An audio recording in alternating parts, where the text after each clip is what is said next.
The morning sun rises over Oslo, illuminating a city of quiet order and opportunity. Solveig, a software engineer, sips her coffee and looks out at clean streets and efficient electric trams. She heads to a job that challenges and rewards her, confident in her children's free, world-class education and universal healthcare. Her life is secure, not extravagant, but full of possibility. This calm is no accident. It's the product of decades of smart choices and shared values. Oslo's parks, libraries, and public spaces are open to all, and political debates are robust yet respectful. People trust their government because it is accountable. Politicians face real consequences for breaking the rules. This trust is the invisible foundation of Norway's prosperity. Solveig's story is typical. Her neighbors, whether teachers or carpenters, share the same sense of security and belonging. They can start businesses, buy homes, and plan for the future with confidence.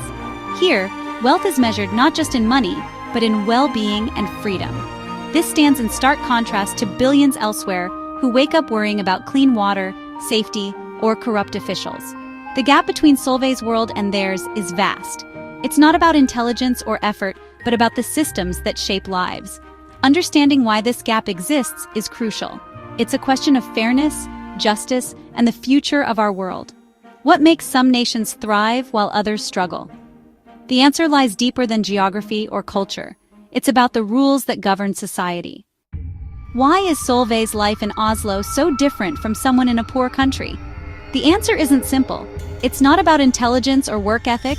Human potential is universal. The real difference lies in the rules of the game, the political and economic systems nations build. For centuries, people blamed geography or culture, but these explanations fall short. Look at North and South Korea. Same people, same history, vastly different outcomes. The difference is institutions. One system crushes potential, the other unleashes it. Institutions are the formal and informal rules that shape society. Strong, inclusive institutions allow societies to thrive. Weak, extractive ones hold them back. Inclusive institutions protect property, uphold the rule of law, and encourage innovation. Extractive institutions concentrate power and wealth in the hands of a few, stifling opportunity. This creates cycles of prosperity or poverty. To understand this dynamic, let's look at a real-world example. Norway's story shows how institutions can transform a nation. It's not about luck or resources. It's about the systems people build. The journey to prosperity starts with inclusion. Let's see how Norway did it. Their path holds lessons for the world. The story begins over a century ago. Norway, once a poor and remote land of fishermen and farmers, is now among the world's richest nations. Its transformation wasn't a miracle or the result of sudden wealth.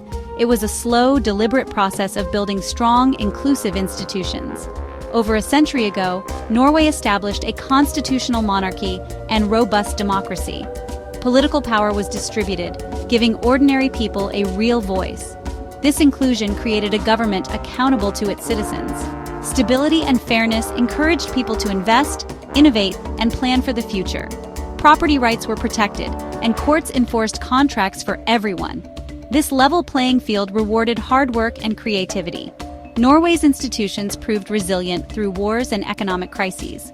The real test came in the late 1960s, with the discovery of oil and gas. Many countries have squandered such windfalls, but Norway was different. Its strong institutions ensured that oil wealth benefited the whole nation. This is where Norway's story becomes truly remarkable. Let's see how inclusive institutions made all the difference. Norway's success is rooted in its inclusive institutions. Power is shared widely, with regular elections and a tradition of transparency. Government meetings are open, and officials are held accountable. This trust in the system supports economic inclusion. Starting a business is straightforward, with clear regulations and fair access to credit. Property rights are protected, giving people confidence to invest and innovate. Unlike extractive systems, Norway's economy isn't controlled by a narrow elite. Consider a small fishing company. The owner can invest, compete, and grow without fear of losing everything to corruption or favoritism. Multiply this by thousands, and you see prosperity built from the ground up. Inclusive institutions create a virtuous circle. Broad political power prevents rigged economic rules, and open markets create shared prosperity.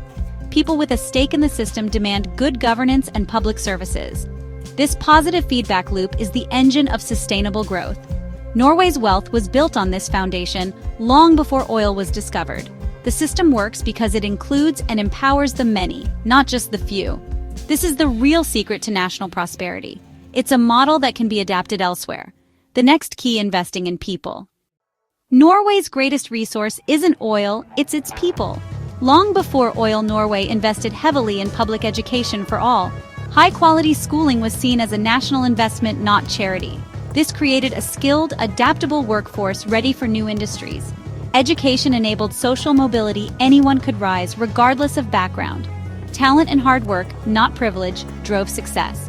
An educated public also strengthens democracy, making citizens better able to participate and hold leaders accountable. Education and democracy reinforce each other, creating a virtuous cycle. This culture of learning led naturally to a culture of innovation. The government supports research and development, fostering new technologies. Norwegian innovation spans shipbuilding, aquaculture, and renewable energy. True wealth comes from creating knowledge and value, not just extracting resources. Investing in people is the foundation of lasting prosperity. This is how Norway built a dynamic, competitive economy. The next chapter: turning oil into a blessing, not a curse. In 1969, Norway discovered vast oil reserves in the North Sea. For many countries, such a windfall leads to corruption and conflict, the resource curse. But Norway avoided this fate, thanks to its strong, inclusive institutions. The government declared oil resources belong to the people, not private elites. A state-owned company, Statoil, was created to ensure national expertise and fair profit sharing. The most crucial decision: establishing the Government Pension Fund Global in 1990. Oil revenues were invested globally, not spent immediately. Only the fund's long-term returns could be used, preventing wasteful spending. This strategy turned finite oil into a permanent source of wealth. It protected the economy from oil price swings and kept other industries competitive. Today, Norway's sovereign wealth fund is the world's largest, worth over $1 trillion. It's a symbol of how good institutions can turn a potential curse into a blessing. Oil didn't make Norway rich. Its institutions did. The lesson: it's not what you have, but how you manage it. History and geography also played a role. No nation starts from scratch. History and geography matter. Norway's harsh landscape and isolation prevented a powerful aristocracy from forming. Power was decentralized, fostering a more egalitarian society. The sea shaped a culture of trade, openness, and adaptability. When democracy spread in Europe, Norway was ready to embrace it. The peaceful separation from Sweden in 1905 reinforced democratic values. Unlike many post-colonial nations, Norway's borders and society were stable. Geography and history set the stage but didn't guarantee success. Norway's people used these advantages to build inclusive institutions. When oil wealth arrived, the country was prepared to manage it wisely. The lesson: history and geography matter, but choices matter more. Understanding the past helps us shape the future. Now let's compare Norway's path with another oil-rich nation. To see why institutions matter, compare Norway with Nigeria. Both discovered huge oil reserves, but their outcomes couldn't be more different. Nigeria, rich in resources and talent, has struggled with poverty, corruption, and conflict. The difference: institutions. Nigeria inherited extractive colonial structures designed to benefit a few. After independence, these structures remained, and oil became a prize for elites. Political power meant control of oil money, fueling civil war and dictatorship. The state neglected basic services, and ordinary people had no protection or incentive to invest. In Norway, oil wealth was managed transparently for the public good. Nigeria's oil money was often squandered or stolen. The contrast is stark. Resources don't make a country rich. Institutions do. Norway invested for the future. Nigeria's elite captured the present. The lesson is clear: inclusive institutions turn resources into blessings. Extractive ones turn them into curses. This is the central challenge for nations everywhere. Why are some nations rich and others poor? The answer is institutions. Inclusive systems distribute power, protect rights, and create opportunity for all. They foster investment, innovation, and shared prosperity. Extractive systems concentrate power and wealth, trapping nations in cycles of poverty and conflict. Natural resources only amplify these dynamics. The hopeful truth: poverty is not destiny. It's the result of man-made institutions, and they can be changed. Building inclusive institutions is hard but possible. It requires citizens demanding transparency, accountability, and a government that serves everyone. For poor nations, the goal is clear: fight for inclusion and good governance. For wealthy nations, the lesson is to protect and strengthen their own institutions. The best aid supports local movements for democracy and transparency. The divide between rich and poor is the great challenge of our time. Only by building inclusive institutions can we close it. The blueprint is there, now it's up to us to follow it. The future depends on the choices we make today.